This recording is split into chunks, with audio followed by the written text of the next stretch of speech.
Méditation du 12 septembre, le cœur fendu. Vous me chercherez et vous me trouverez, car vous me chercherez de tout votre cœur. Il fut un temps où je me demandais quelle était la différence entre une personne têtue et une personne persévérante, parce que toutes deux avaient un objectif en tête et faisaient tout leur possible pour l'atteindre. Ou comment distinguer une personne humble d'une personne soumise, parce qu'elles savent se taire de la même façon. Ou un ambitieux d'un entrepreneur, parce que tous deux réalisent une multitude d'actions et ont de l'énergie. Ou une personne qui se préoccupe de toi d'une entremetteuse, parce que toutes deux apparaissent dans ta vie. Ou distinguer un tolérant de quelqu'un ayant peu d'empathie, parce que tous deux donnent beaucoup de liberté. Finalement, j'ai trouvé la solution. La différence réside dans le lieu où habite le cœur. Et beaucoup d'entre nous ont un cœur nomade.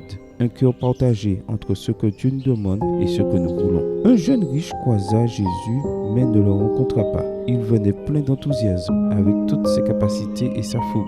Et le maître voulut vérifier s'il était vraiment religieux ou formaliste. Parce que sans aucun doute, ce n'est pas la même chose.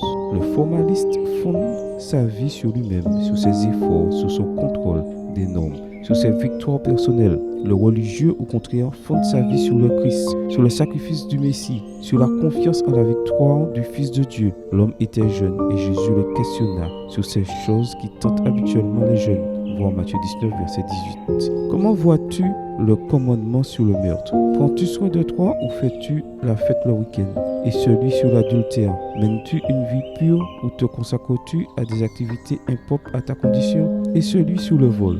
Fraudes-tu sur les impôts romains? Et celui sur le mensonge? Te vantes-tu de ce que tu n'es pas ou de choses qui n'existent pas? Et celui sur les parents? Comment va cette crise d'autorité? Oui, tes vieux sont vieux, mais les respectes-tu? Et il semblait avoir réussi le test jusqu'à ce que vienne la pratique. Viens et suis-moi, verset 21. Et il se révéla être formaliste. C'était un jeune au cœur partagé qui fendit le cœur de Jésus.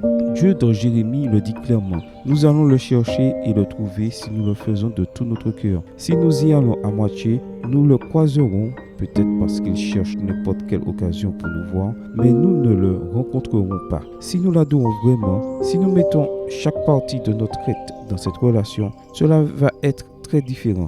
Nous serons persévérants, humbles, entreprenants, attentionnés, tolérants et, en plus, véritablement religieux. Amen. Bonne journée à toi et que le Seigneur te bénisse.